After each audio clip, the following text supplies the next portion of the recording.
The ache was a familiar tenant in Eliza's chest, a resident that had taken up occupancy 2 years, 4 months, and what felt like a lifetime ago. It paid its rent in sleepless nights and a constant, low-grade fever of longing that spiked whenever Maya was near. Tonight, it was particularly demanding, twisting like a dull knife as she watched Maya pace the length of her small living room, the warm glow of the floor lamp catching the frantic energy in her movements. Maya was a hurricane contained within the delicate frame of a woman, and Eliza had long ago learned to be the calm eye of her storm. "I just don't understand it," Maya said, her voice frayed at the edges. She ran a hand through her hair, a cascade of dark silk that Eliza had dreamed of touching more times than she could count. "It's like we're speaking different languages. Mark wants one thing and I want something else. Something more." Eliza's heart did a painful clench. Mark. The obstacle. The handsome, perfectly nice, and utterly wrong man who held Maya's hand in public. Eliza offered the same placid, supportive smile she always did, a mask she had perfected over countless late-night debriefs and tearful phone calls. "What do you think is missing?" she asked, her own voice a carefully constructed imitation of gentle curiosity. Inside, she was screaming the answer. I'm what's missing." Maya stopped pacing and sank onto the couch beside her, the cushions sighing under her weight. The proximity was a sweet torture. Eliza could smell the faint, floral scent of her perfume, a fragrance that haunted her pillows on nights after Maya had been over. "Connection," Maya whispered, turning to face her. Her eyes, the color of warm honey, were wide and searching, filled with a confusion that mirrored Eliza's own secret agony. "Real connection. The kind where you don't have to explain yourself. Where someone just gets you. You know?" Eliza knew. She knew so profoundly it felt like a physical part of her anatomy. She was the curator of Maya's heartaches, the keeper of her secrets, the one person on earth who got her without a single word needing to be spoken. She was the best friend. The ghost at the feast of Maya's life. She could only nod, the gesture feeling hollow and inadequate. "I know," she managed to say, the words tasting like ash in her mouth. The stasis of their friendship felt like a purgatory she had designed for herself, and she feared she would never find the courage to leave. The shift came not as a gentle tremor, but as a tectonic rupture that shattered the fragile peace of a Tuesday night. It was just after 11, the city outside hushed by a relentless, driving rain. Eliza was curled up with a book, trying to lose herself in someone else's story because her own felt so painfully stagnant. Then, a frantic pounding on her door, loud and desperate, startling her so much the book tumbled from her lap. She knew, even before she looked through the peephole, who it would be. When she opened the door, Maya fell into her arms. She wasn't just wet from the rain, she was soaked through, trembling, her body racked with shuddering sobs that seemed to be torn from the very root of her soul. Eliza's heart shattered. She pulled her inside, kicking the door shut against the storm, and simply held her. There were no words. For long moments, the only sounds were the drumming of the rain against the window pane and Maya's ragged, hiccuping breaths against Eliza's neck. "It's over," Maya finally choked out, her voice muffled by Eliza's shoulder. "It's really, really over. I said things, he said things. It's done." Eliza just held her tighter, stroking her drenched hair, murmuring soft, meaningless comforts. She led Maya to the bathroom, found her a set of dry pajamas, her own softest flannel ones, and a thick towel. While Maya showered, Eliza made tea, her hands moving on autopilot while her mind raced. This was different. This wasn't a fight or a temporary rift. This felt like an ending. An ending that, despite the pain it was causing Maya, sent a terrifying, illicit flicker of hope through Eliza's veins. When Maya emerged, swamped in Eliza's clothes, her face scrubbed clean of makeup and tears, she looked younger, more vulnerable than Eliza had ever seen her. She took the offered mug of tea, her fingers trembling as they wrapped around the warmth. They sat on the couch, not side by side like before, but with Maya curled into the corner, her feet tucked under her, looking small and lost. I can't go back to my place tonight, Maya whispered, staring into her mug. Everything is him. His stuff. Our stuff. She looked up, her gaze pleading. Can I just stay here? Of course, Eliza said, her voice thick with an emotion she couldn't name. It was more than sympathy, more than friendship. It was the fierce, primal urge to protect. You can always stay here. The following days blurred into a new, strange reality. Maya didn't leave. She'd go to her shared apartment with Mark during the day to pack a box or two, returning to Eliza's small haven each evening looking drained, but also, paradoxically, lighter. The apartment, which had sometimes felt lonely to Eliza, was now filled with Maya's presence. Her laughter over a shared carton of takeout, the scent of her shampoo lingering in the bathroom, her shoes kicked off by the door. It was a dangerous fantasy made real. The conversations deepened, stripped of the pretense of discussing Mark. They talked about life, about dreams, about fears. One evening, draped across the couch watching an old black-and-white movie, Maya turned to her, the flickering screen illuminating her thoughtful expression. I think I've been playing a role for years, she said quietly, her voice barely a whisper. The good girlfriend. The cool, easygoing partner. But it was never me. It was a costume. And it was exhausting. She looked at Eliza, a raw honesty in her eyes. I'm never exhausted with you. A jolt, sharp and electric, went through Eliza. She forced herself to breathe. That's what friends are for, she said, the words feeling like a lie. The physical space between them began to shrink. It started with small, almost imperceptible shifts. A knee brushing against another's on the couch and staying there. A lingering hug at the end of the day that lasted just a beat too long. Then, one night, Maya fell asleep during a movie, her head slowly slumping onto Eliza's shoulder. Eliza froze, her entire body alight with a terrifying, wonderful fire. She didn't move for over an hour, her own muscles cramping, just so she could feel the weight of Maya's head, the soft puff of her breath against her skin. It was the most exquisite torture she had ever known. A few nights later, they were sitting on the floor, sorting through a box of old photos Eliza had unearthed. Maya picked up a picture of Eliza from college, her hair short and spiky, a defiant grin on her face. You were so fierce, Maya murmured, a soft smile playing on her lips.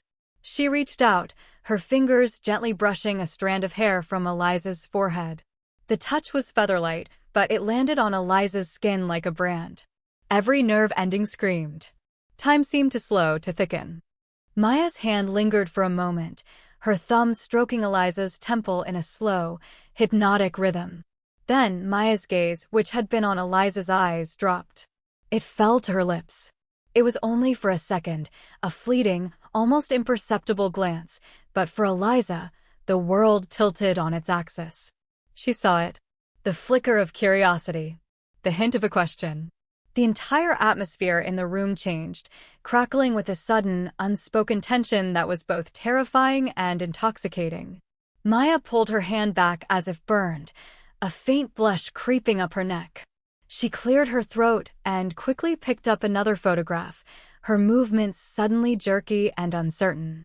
Look at this one, she said, her voice a little too bright. Remember this disaster of a camping trip? But the moment had happened. The line had been crossed. It hung in the air between them, shimmering and dangerous.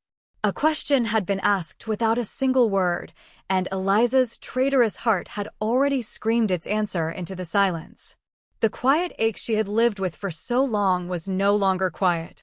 It was a roaring, deafening crescendo, and she was terrified they were both about to be swept away by the sound. The unspoken thing between them became a third presence in the apartment. It sat with them at dinner, watched movies with them from the space on the couch, and whispered in the silence before they said goodnight, Maya to the pull-out sofa and Eliza to her bed, where sleep now felt like a distant country she could no longer visit. Eliza, consumed by a cocktail of terror and hope, began to retreat. She couldn't bear the intensity of Maya's gaze, the accidental brushes of their hands that now felt anything but accidental. She became quieter, busier, finding excuses to grade papers in her room or take long, aimless walks just to escape the suffocating intimacy of their shared space. She was creating a distance to save herself, but it was a clumsy, painful effort. It took Maya 3 days to call her on it. Eliza was at the kitchen sink, staring blankly out the window at the darkening sky, when Maya came to stand beside her. She didn't speak for a long moment, just leaned against the counter, watching her. The silence was heavy-loaded. "You've been avoiding me, Elle," Maya said finally, her voice soft but unwavering. It wasn't an accusation, but a statement of fact. A sad, confused observation. Eliza didn't turn. She kept her eyes fixed on the window, her knuckles white as she gripped the edge of the sink. "I've just been busy. Lots of work." The lie was thin and brittle. "No," Maya said, her voice dropping lower. "That's not it." Something shifted. "After we looked at those photos. You've been a ghost for 3 days." She took a step closer, and Eliza could feel the warmth radiating from her body. "Talk to me. What aren't you telling me?" The directness of the question was a physical blow. Eliza's breath hitched. Her carefully constructed walls crumbled to dust. There was nowhere left to hide. She squeezed her eyes shut, a wave of dizziness washing over her.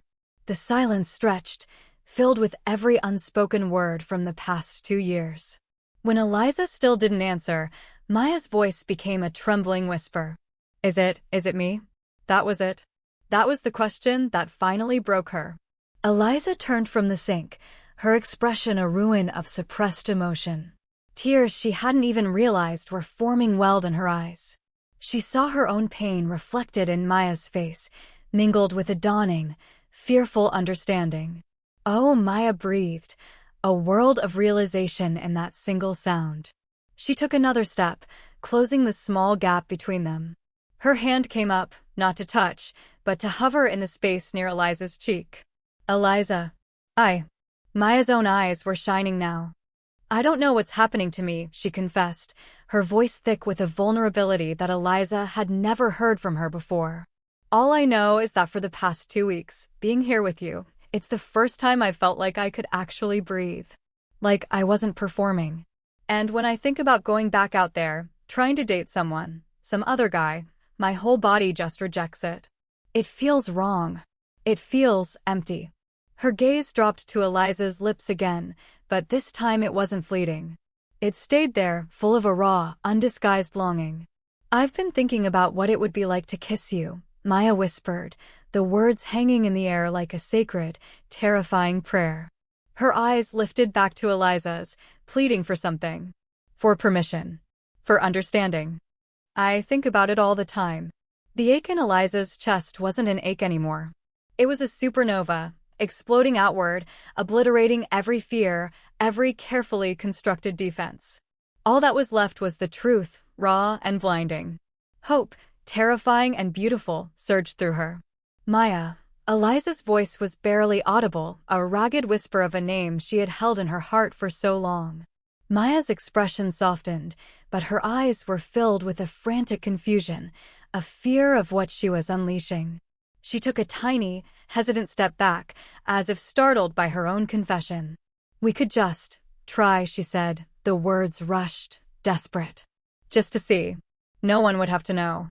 The suggestion, born of fear and uncertainty, was like a needle to a balloon. It didn't deflate Eliza's hope, it pierced the last remaining membrane of her restraint. The idea of their connection being a secret, a test, something to be hidden, was so antithetical to the all-consuming reality of her feelings that it gave her the final push she needed. This wasn't something to be tried on for size. This was everything. "No," Eliza said, her voice finding a sudden, surprising strength. A single tear traced a path down her cheek, a testament to the years of silence. Maya flinched, her face crumpling with misunderstanding and hurt. "No, no," Eliza repeated, shaking her head. She took a step forward, reclaiming the space Maya had just surrendered. She reached out and finally, let her hand cup Maya's cheek. The contact was electric, a current of pure, unadulterated truth passing between them. Maya's skin was soft, warm. Real. Not if no one will know. Because I will know. And it would be the only thing I've ever known. Maya's breath caught in her throat. The confusion in her eyes slowly melted away, replaced by a dawning, wondrous awe. Eliza, what are you saying? What am I saying? Eliza gave a wet, broken laugh. The dam of her restraint didn't just break, it was annihilated. The words she had swallowed for years came pouring out. I'm saying that thinking about kissing you isn't new for me, Maya. It's not a recent development. It's been my entire reality. Her thumb stroked Maya's jaw, a mirror of the gesture Maya had made just days before, only now it was weighted with the gravity of her confession. I have loved you for 2 years, 4 months, and 16 days. I've loved you through Mark and through every other man before him. I've loved you when you were happy, and I've loved you when you were falling apart. I have loved you so much and so quietly that I thought my heart would just stop from the strain of it. The confession hung in the kitchen, more real and solid than the countertops or the refrigerator. Maya's face was a canvas of shock, wonder, and dawning joy. Her own tears began to fall freely, not tears of sadness, but of overwhelming, earth-shattering relief. 2 years, Maya whispered, the words full of reverence. She leaned into Eliza's touch, her own hands coming up to cover Eliza's. Oh well, you beautiful, stupid, wonderful woman. Why didn't you say anything? I was terrified, Eliza admitted, her voice cracking. I would rather have you as a friend than not have you at all. You idiot, Maya said, but it was the most loving insult Eliza had ever heard. You absolute idiot. Don't you see? It was always you.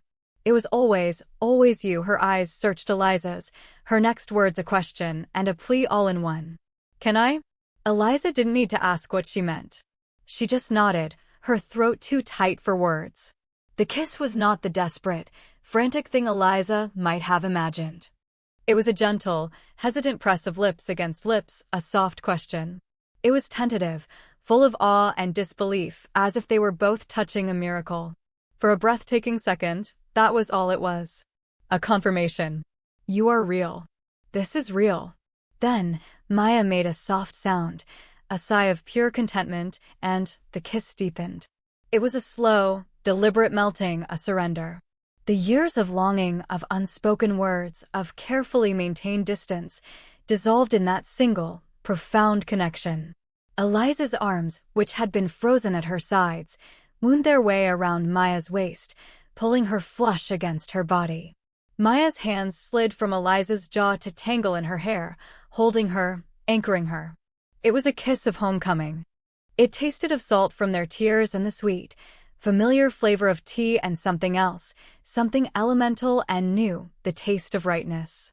Of an answer to a question her soul had been asking for years. When they finally broke apart, it was only for air. They rested their foreheads together, breathing heavily, their eyes closed. The small kitchen felt like a sacred cathedral, the air thick with the aftershocks of the confession and the kiss that had sealed it. Wow, Maya breathed out, her lips still tingling, still brushing against Eliza's. Yeah, Eliza whispered back, her own voice shaky with emotion. Wow. She opened her eyes to find Maya already watching her, her honey-colored eyes soft and luminous, reflecting the dim kitchen light like captured stars. The world had not just tilted, it had been remade, reformed around this new, breathtaking center of gravity. A tremor of fear, a cold echo of her long-held anxieties, ran through Eliza. The magnitude of what had just happened settled in. Everything was different now. Everything. As if sensing the shift, Maya's expression grew serious, her thumbs gently stroking Eliza's cheeks. You're scared, she stated softly. Eliza let out a shaky breath she didn't realize she'd been holding. Terrified, she admitted, the confession a stark contrast to the euphoria of moments before. What does this mean? What do we do? Me too, Maya confessed, her voice just as quiet, just as vulnerable. I'm terrified. I feel like I've been walking in the wrong direction my whole life, and I just found the right path, but it's dark and I don't have a map. She took a deep breath, her gaze unwavering. But I have you. The simple certainty in those 3 words was an anchor in the swirling sea of Eliza's emotions. Oh, God, Eliza, Maya said, a look of sudden, painful clarity dawning on her face. She pulled back slightly, just enough to see Eliza fully. Now it all makes sense. Every fight I had with Mark, it was never really about him leaving his socks on the floor or not listening. It was about a fundamental lack of something. A connection. A safety. He never felt like home. She shook her head, a small, sad smile on her lips. I was measuring every single relationship I've ever had against what I had with you, and I didn't even know it. They all came up short. Of course they did. They weren't you. The validation was so profound, so healing, that it felt like a bomb being poured over a wound Eliza had carried for years. The ghost she had been was finally being seen, being brought into the light. So, what do we do? Eliza asked again, but this time the question was different. It wasn't laced with fear, but with a fragile, burgeoning hope. It was a we question. An us question. Maya's smile turned genuine, bright enough to light up the whole room.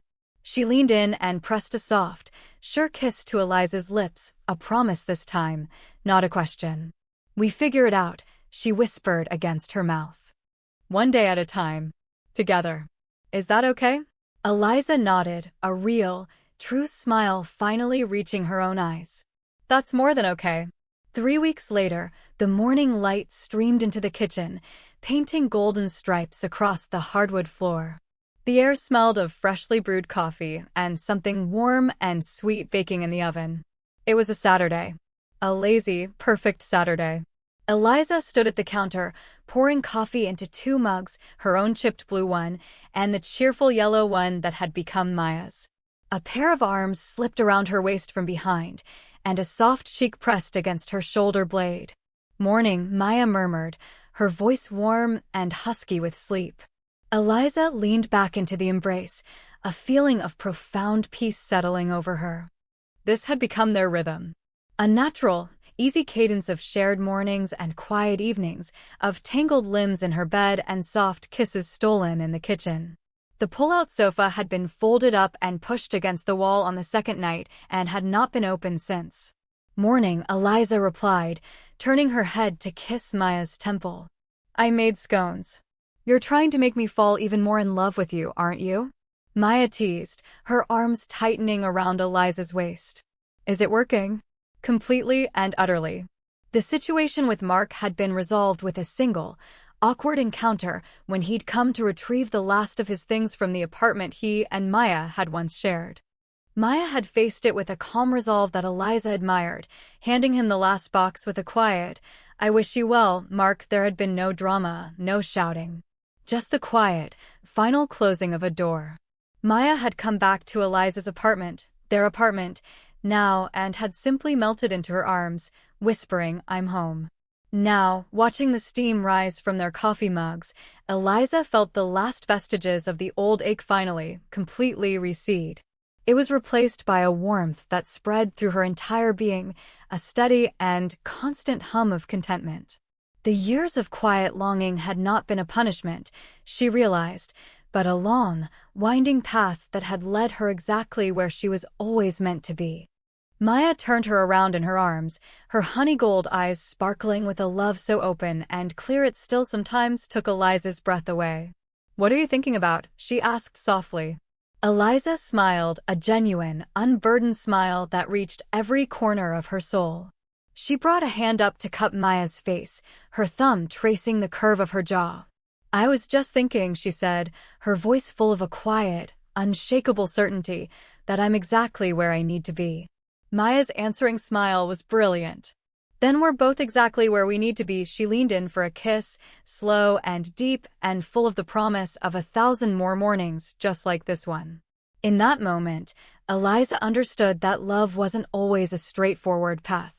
Sometimes, it was a secret kept safe in the quietest corners of the heart, waiting for the one person brave enough to finally ask it to speak its name.